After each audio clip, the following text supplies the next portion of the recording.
మరి అయితే ఈ సెక్షన్లో దీనికి పడే శిక్షలు ఎలా ఉంటాయి? ప్రముఖ న్యాయవాది, హైకోర్టు న్యాయవాది, సీనియర్ న్యాయవాది నర్రా శ్రీనివాస్ గారు మనతో పాటుగా ఫోన్ లైన్లో సిద్ధంగా ఉన్నారు. శ్రీనివాస్ గారు నమస్తే. నమస్తే అండి. నమస్తే సార్. రైల్వే కోడూరు ఎమ్మెల్యే అరవ శ్రీధర్ పై కేసు నమోదు చేశారు.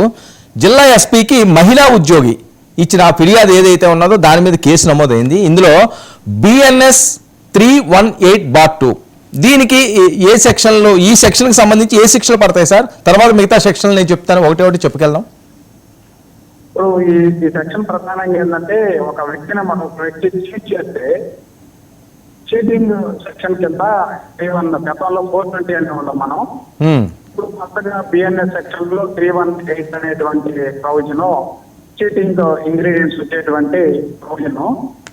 ఇది ఏంటంటే, ఒక వ్యక్తిని ఉద్దేశపూర్వకంగా ఇండ్యూస్ చేసి అదేవిధంగా అనుభవించడం లేదా సెక్షువల్ ఎక్స్‌ప్లాయిటేషన్ చేయడం అనేటువంటి ప్రతి కింద సెక్షన్ 318 లో ఉన్నటువంటి సబ్ క్లాస్ 4 తెలియజేస్తుంది సార్. నెక్స్ట్ దీని కింద దీనికి ఏదో శిక్షలు ఎంతకాలం పడే అవకాశం ఉంటుంది? ఇది నిరూపితం ఇది నిరూపణ అయితే 7 సంవత్సరాల వరకు జైలు శిక్ష పడే అవకాశం ఉంది.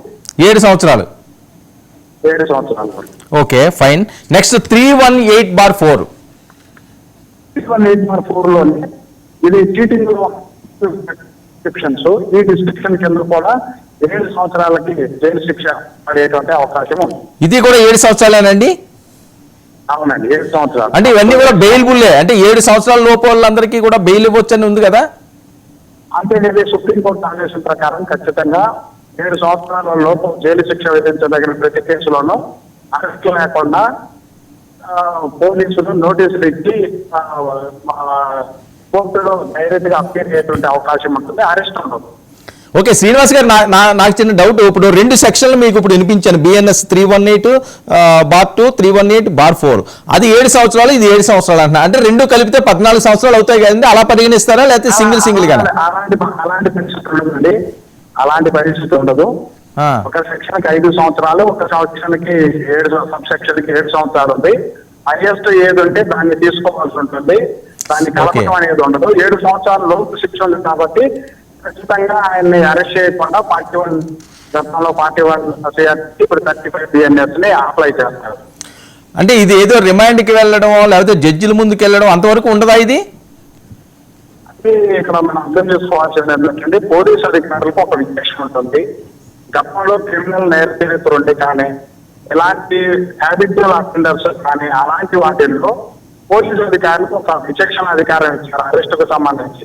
ఒకవేళ క్రిమినల్ హిస్టరీ లేని సందర్భంలో ఖచ్చితంగా 35 BNS కింద, అంటే గతంలో 3 సెక్షన్ ఉన్న 41 కింద పోలీసు అధికారులు నోటీస్ ఇచ్చి వాళ్ళ స్టేషన్ లోనే సఫిషియెంట్ షూరిటీస్ ని అప్లైన్ చేసుకొని ఆ ముద్దాయి దగ్గర అతన్ని కోర్టులో తర్వాత ఛార్జ్ షీట్ పెట్టినప్పుడు హాజరయ్యే విధంగా ఆదేశించవచ్చు. ప్రస్తుతానికి అరెస్ట్ అనేటువంటి అవకాశం మామూలుగా అయితే లేదు. ఒకవేళ ఆ వ్యక్తికి ఉన్న క్రిమినల్ చరిత్ర, గతంలో ఎలాంటి సిమిలర్ అఫెన్సెస్ పాల్పడ్డా అలాంటివి కనుక ఉంటే అరెస్ట్ చేయడానికి పోలీసు అధికారులకు విచక్షణ ఉంటుంది. ఓకే సార్, మరొకటి 351/2 సెక్షన్ల కింద కేసు. NHRC ఆదేశాలతో కేసు నమోదు చేసిన పోలీసులు.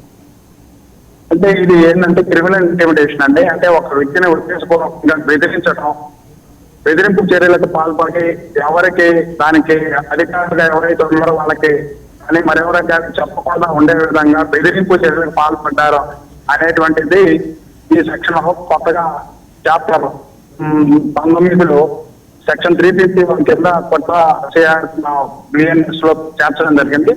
ఈ క్రిమినల్ ఇంటిమిడేషన్ ఏంటంటే, ఒక వ్యక్తిని ఉద్దేశపూర్వకంగా అతనికి రెప్యుటేషన్ కి దెబ్బతీసే విధంగా, లేదా అతనికి ఇంజరీ కలగజేసే విధంగా, లేదు అతనికి రకరకాలుగా భయపెట్టి ఉన్న వాస్తవాన్ని మరుగుపరిచి బయటికి తీసుకురాకుండా ఉండే కోసం క్రిమినల్ ఇంటిమిడేషన్ పాల్పడితే దానికి 351 BNS కింద శిక్ష వేయడం జరుగుతుంది. దీనికి ఎన్ని సంవత్సరాలు? దీనికి 2 సంవత్సరాలు మరియు ఫైన్ విధించడానికి అవకాశం ఉంది. ఓకే, ఫైన్ కూడా ఉంటుందండి.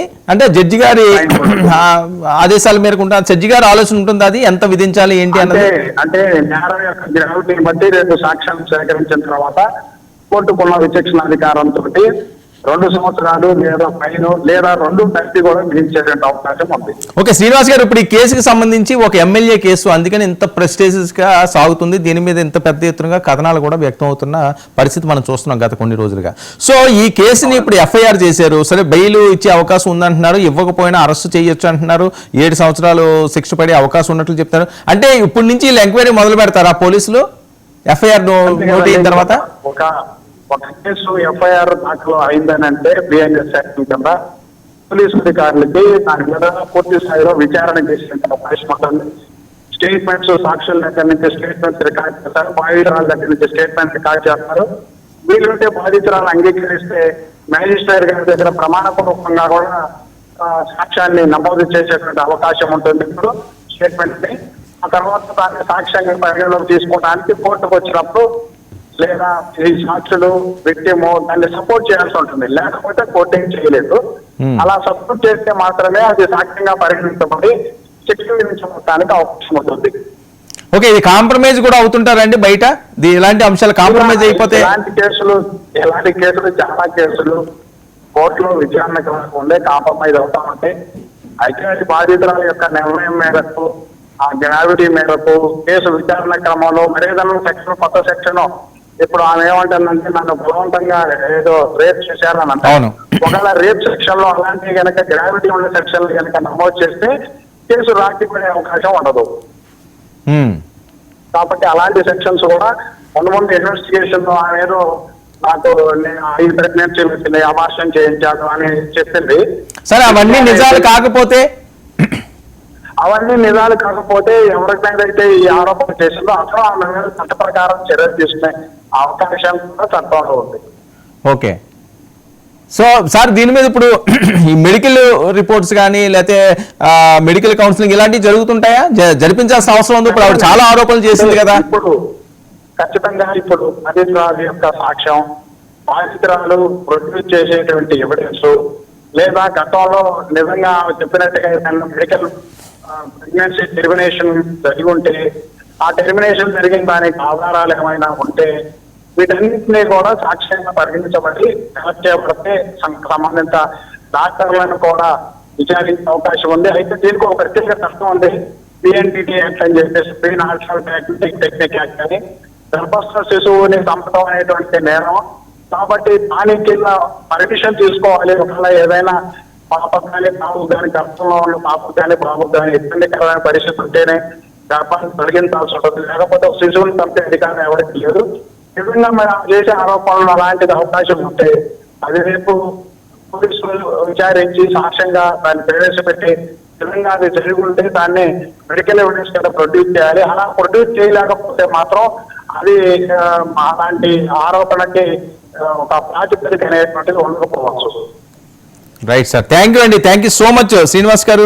మరి చూద్దాం ఇంకా ఎన్ని టర్న్స్ తీసుకుంటుందో ఈ కేసుకి సంబంధించి. అరవ శ్రీధర్ నేను ముందుగా చెప్పినట్లుగా తను అడ్డంగా ఇరుక్కున్నట్లుగానే కనిపిస్తున్నది. ఎందుకంటే కేసు కూడా నమోదు చేశారు కాబట్టి ఒక ఎమ్మెల్యే మీద.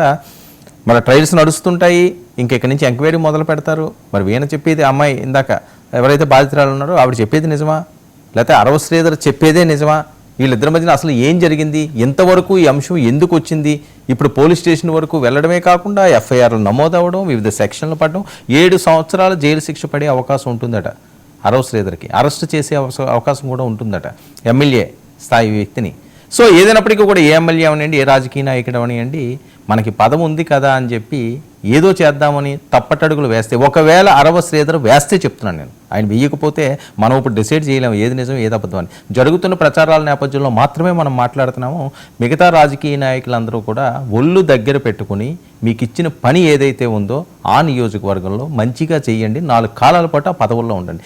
లేదు మమ్మల్ని ఎవడేం చేస్తాడులే, ఈ రకంగానే వెళ్తాము, మనకు నచ్చినట్టు వేస్తాము, లేదా మనం నచ్చినట్టు దోచేస్తామంటే మనది కాని రోజు ఎప్పుడైతే అది వచ్చిందో ఇరుక్కోక తప్పదు.